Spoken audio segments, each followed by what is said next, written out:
काय शक्तीपीठ महामार्गाला मोठा विरोध होता, हा मोर्चा देखील काढलेला आहे. हा शक्ती मार्ग जो आता नवीन जो शासनाने काढलेला आहे त्याला शेतकऱ्याचा प्रचंड विरोध दिसतोय. आज फार मोठा मोर्चा आलेला आहे. आता त्या मोर्चाचं निवेदन घेण्यासाठी मी निघालेलो आहे.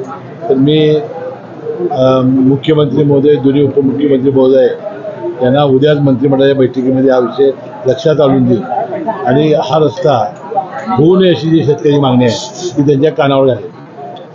पर्यायी या सगळ्याला लाभ मार्ग असताना ह्या शक्तीपीठ मार्गाचा आग्रह धरला जातोय.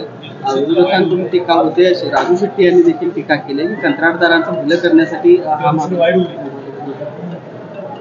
आता प्रश्न आहे की या रस्त्याला जो शेतकऱ्याचा विरोध आहे तो शासनाच्या लक्षात आणून देणं आणि हा रस्ता होऊ नये यासाठी मुख्यमंत्री आणि दोन्ही उपमुख्यमंत्रीच्या कानावर घालणं आणि ते लक्षात आणून देणं हे काम मी करेन. हा शक्ती मार्ग जर रद्द झाला नाही तर प्रसंगी आम्ही शेतकरी काय सांगाल? ते अनेक दिवसापासून लोकसभा नगरची लढवण्याची तयारी होती आणि ती जागा आता भारतीय जनता पक्षाला असल्यामुळं ती त्याला मिळण्याची शक्यता नव्हती म्हणून ते करायला तरी गेले. आणि या जागा वाटपामुळे जर अशा पद्धतीने काय प्रत्येक निवडणुकीत असं होत असतं.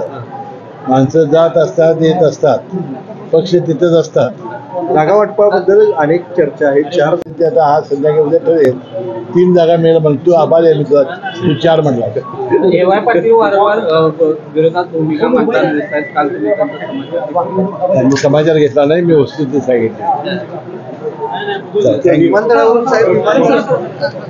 आता ह्याला तेवढं विरोध आहे. आता माझं मत आहे लोकसभेच्या निवडणुका जवळ आहेत, विधानसभेच्या निवडणुका आहेत.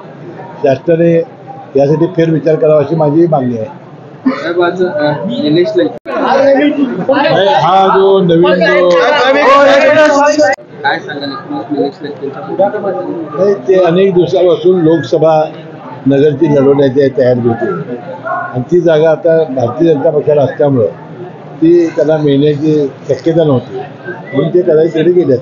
आणि या जागा वाटपामुळे जर अशा पद्धतीने काय प्रत्येक निवडणुकीत असं होत असतं. माणसं जात असतात, येत असतात, पक्ष तिथंच असतात. जागा वाटपाबद्दल अनेक चर्चा आहेत. 4